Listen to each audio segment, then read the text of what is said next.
All right, welcome back to Gun Buddy Customs, and tonight we're going to be doing the second part in our new series of seeing if we can turn this Mattel Disney Pixar Lightyear XL07 spaceship into a G.I. Joe classified scale G.I. Joe Sharc.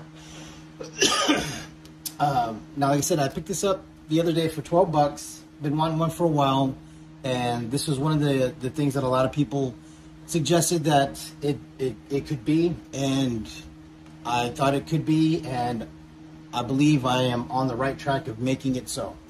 Okay, so as we said in the first video, there was 3 things that I wanted to do to make it, or 3 features of the original Sharc toy that I wanted to make sure that this had. One of it being the driver to be laying down the way that Deep Six was, right, in his original form in that big clunky suit. The panels to pop up where the weapons would then deploy, the one that was on either wing, and then having divers be able to be attached to the bottom while it's in submarine form, because it is a flying submarine. Well, after a lot of dremeling and a lot of cutting, we had come to this. So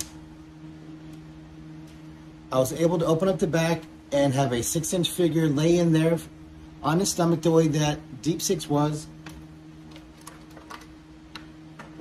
And as you can see in there, I had to hollow all of that out. And once you get past the seat and that wall, it's all, it's just hollow. So I'm going to create a floor that goes in there. Let me get my fancy little pointing stick.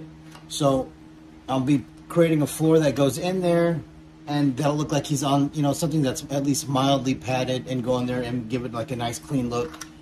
And so all this is going to be painted black in there anyway, so you're not going to kind of see the little openings towards the side or anything like that. It's just going to have a nice floor for him. And we were able to keep the instrument panel. So you would put him in just like you would put him in the original toy. He can be hit with his head slightly propped up so he's looking right into the instrument panel. And the pad that I put him on is going to be sloped up, so then that way it would, you know, I guess in real life, it would hold the weight of his upper body, so it wouldn't be just him arching his back. Now, I was able to take this off, but I snapped it back in. I was just able to unsnap that from there, and then boom, look, it fits right in there. Now, like I said, the second thing was the access panels.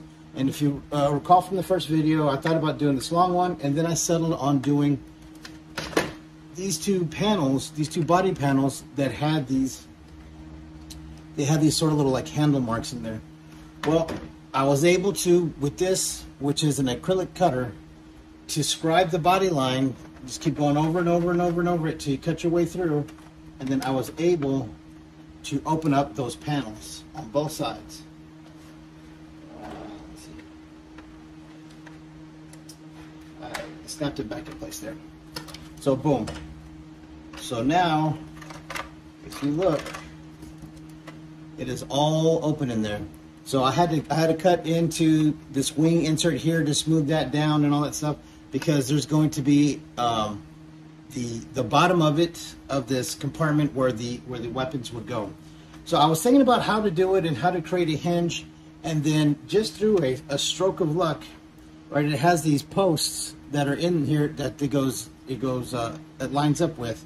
So what I think I'm going to do is, instead of having them hinged, I'm going to create, let's close up, I'm going to create something to where they just lift up slightly like this, and then it'll expose the weapons there, and they can just be kind of pushed back down, and it hides that panel again. I'll clean it all up to where it lines back up.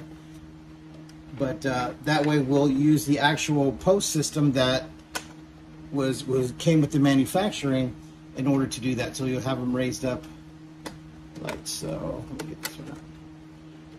So then that way when it's in attack mode, you'll be able to see those 2 pop up, and you'll be able to see the actual the weapons that we put in there. So then all we'll have to do is kind of work on building kind of compartment walls here, so then that way you can't see in there. It'll look like it's solid. And then we will have to do just something real minimal, just so they're not going to, you know, open up and pop out like the original one, but it'll open up and it'll expose the the weaponry just like that. And then when you go back into flight, or press it down a little bit too hard. They got to create like a lip in there to catch it as well. But then when you push it back down, boom, it goes right back into sleep mode. Now the next thing we're going to work on is creating the handle or holding system here for the divers. Because like I said, I wanted to be able to have 3 divers. One here, one here, and one here. And like I said, I'm thinking about having a bar that'll fold down so that they can hold on to, and then a foot pad that'll fold down that they're, that the pressure of not only the position of the actual action figure would be pushing into it to hold it to create that friction and that drag, but also if you think about it, if it was moving through the water, he would need to hold on here and then could hold on as well, so that way it's, as he's getting the drag of the water, that they're able to hold on and stay along with the vehicle. And then then we got that. We got to create the floor and the interior, create the sides of that, and then we are on to paint. So it's not going to be, it's not going to be something like the APC where I had to create virtually the whole vehicle. This is something that we're going to be creating, maybe 15 to 10% of the overall vehicle. Just going to be kind of slight body modifications like that. But yeah, I'm really happy with it. I think it looks good. So now, obviously, like I said, I'm going to have to build or make a Deep Six custom to go in there. And there, as you can see, and it's about scale to me, at least. It's about scale to the original Sharc, because if you can remember, Deep Six was pretty big inside of it.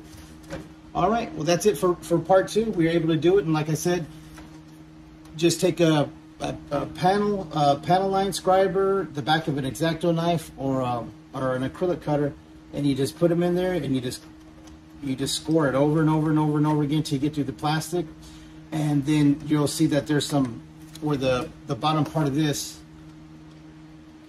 connects. There's you'll have to cut a little bit of the plastic to get it off, but you'll actually score that as you're doing it. And then it was a lot of dremeling to get that wall out. I drilled holes in the corners where I wanted it to be, and then I started drilling holes up the line, and then cutting and then clipping with like sprue cutters to try to cut away all the excess plastic that I could, and then put a coarse sanding disc or sanding kind of a can on my Dremel, and I just kept dremeling it out to try to give it the cleanest look that we can. All right, so there we go. So that's it. That was the first step in creating the G.I. Joe classified Sharc from this Buzz Lightyear ship. Stand by for episode number 3. That should be happening here in the next couple of days, and we'll keep this project rolling. All right. Thank you for tuning in, and we'll see you next time.